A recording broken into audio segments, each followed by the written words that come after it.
Hey, what's going on, everybody? Alex, ALX Fitness. This is Friday, 2 days after hurricane passed by here in Largo, Florida. We still got some sticks and branches on the floor. But anyway, today I wanted to talk about. Well, this is for people who want to start working out who haven't worked out in a while, or people who are either underweight or overweight or have any health issues as well who want to try to help themselves, um, try to heal themselves is what a better word for that. So when I started working out, I was well technically obese. I was 290 pounds, 5'9", 35, 34 years old, around there. So one of the things that when I grew up working, well, not well, working hard, I mean, or I grew up pushing myself to my limits, and that's what I thought I had to do all the time, especially with sports, with playing basketball or just working out in general. So as a result of that, a lot of times I reacted emotionally to things. So either I got angry and I just pushed hard, got injured, especially like in my hip, injured my hip, punched things as well. Like I remember punching uh, the pole from basketball. So I remember doing stuff like that. So one of the most important things is to not really push as hard as you can, or not that, but I mean too hard.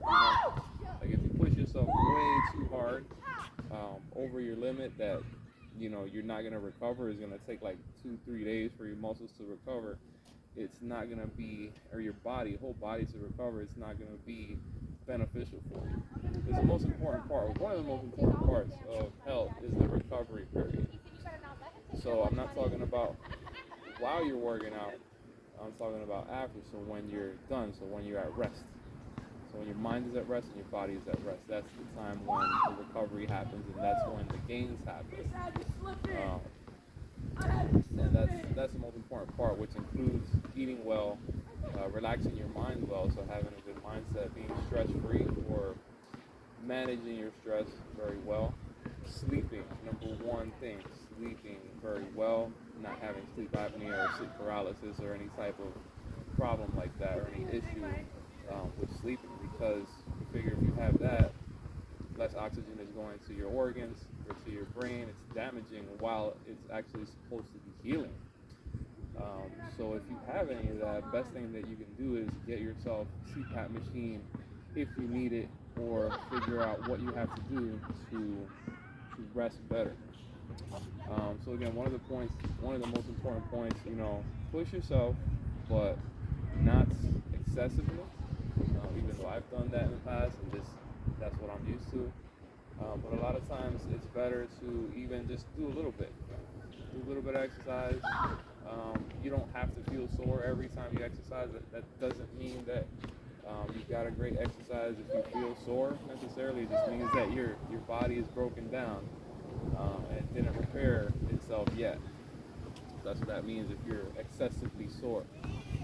So even if you go out and you work out for 5 minutes, and you know what, people who work in offices too, people who work, and a lot of us do work in offices, you sit down most of the day, your muscles, like a lot of your back muscles, lower back muscles, and this whole area right here uh, that I wish I didn't have so big right here, is the visceral fat. Um, it's not moving. So, and I know a lot of y'all got gyms where you work at, because where I used to work at, I had a gym, and I could go down there on your breaks. Go down there, or on your breaks, just if you can, do some exercises. Whether it's just simple, squats like this, or you're just body weight squats. Even if you do them slow like that, you're still getting a workout. You know. And any type of exercise that you do, whether it's a lunge or that, I like to work legs because, or legs a lot, just because of the fact that we as humans walk every day. It's something that we do. What do you need to walk? Your legs, right? So your legs should be, as well as your whole body, should be in health, good health. So I did want to talk about lunges because lunges is a exercise or are exercise that I didn't like to do at first just because it hurt my knees and everything.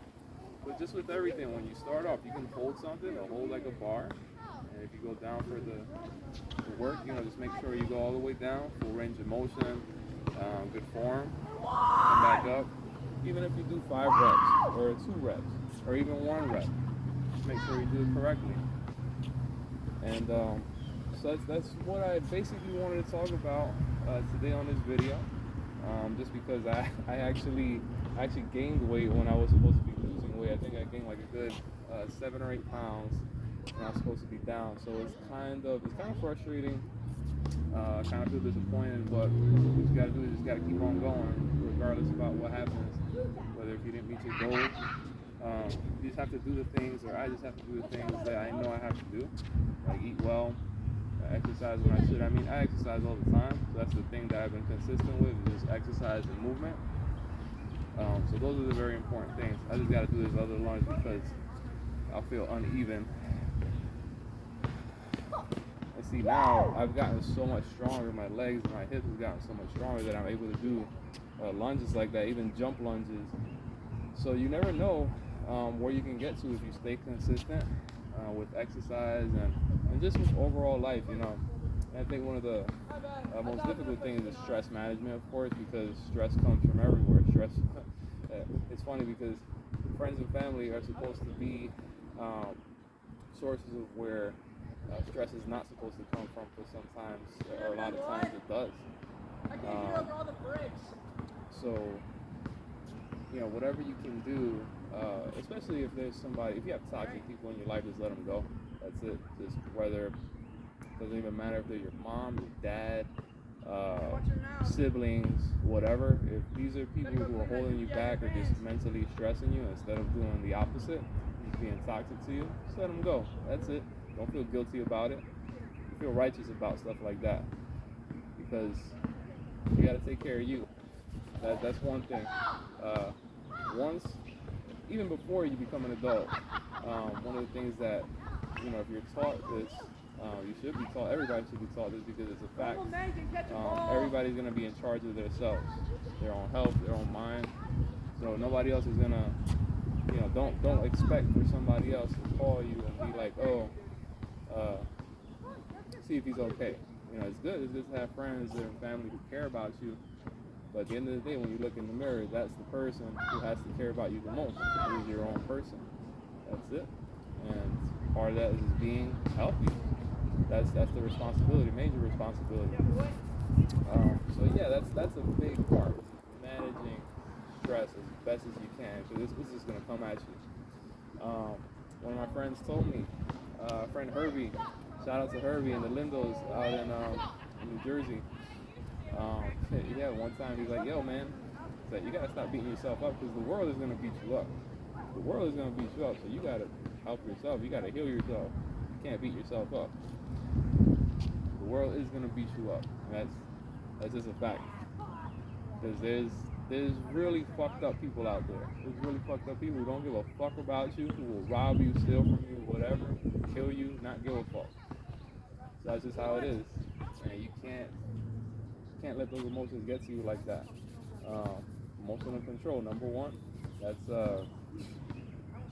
pretty much everything. Once you get that, that's because emotional control goes with mental control. It goes right along there.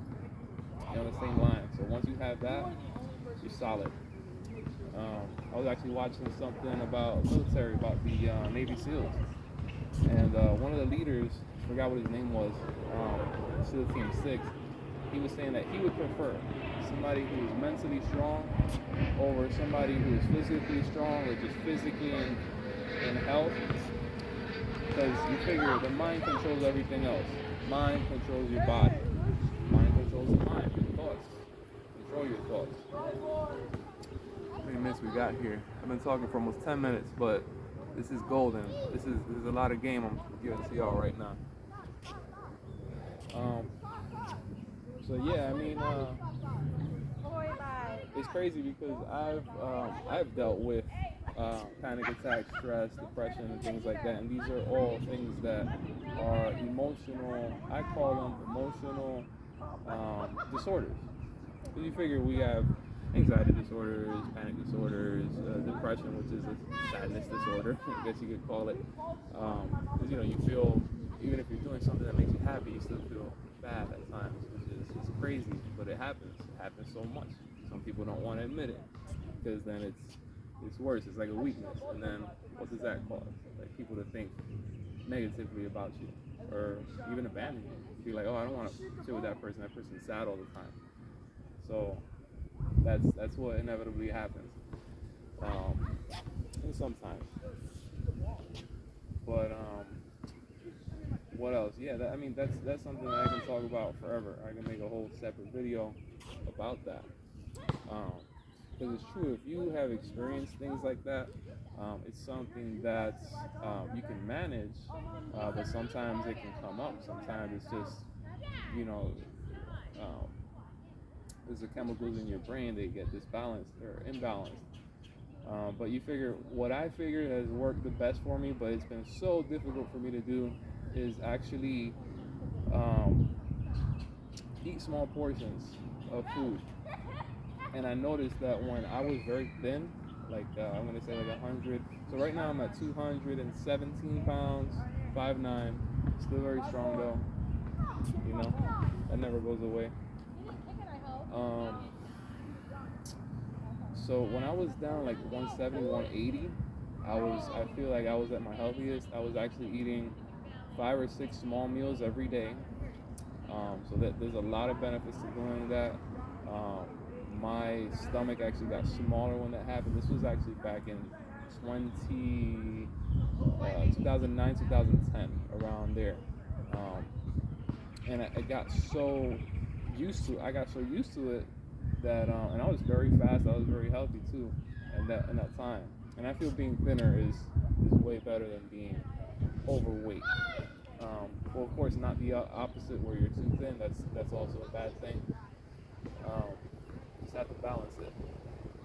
But yeah, that's where I felt my healthiest, is at about 170, 108 pounds for me, 5'9", height. Um, and again, just eating small meals, about 5 or 6 small meals a day.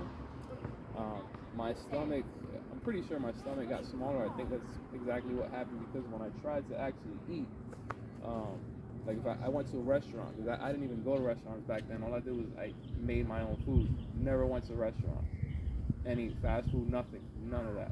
I was in New Jersey, bought my food at ShopRite, cooked it, ate it, and that's it.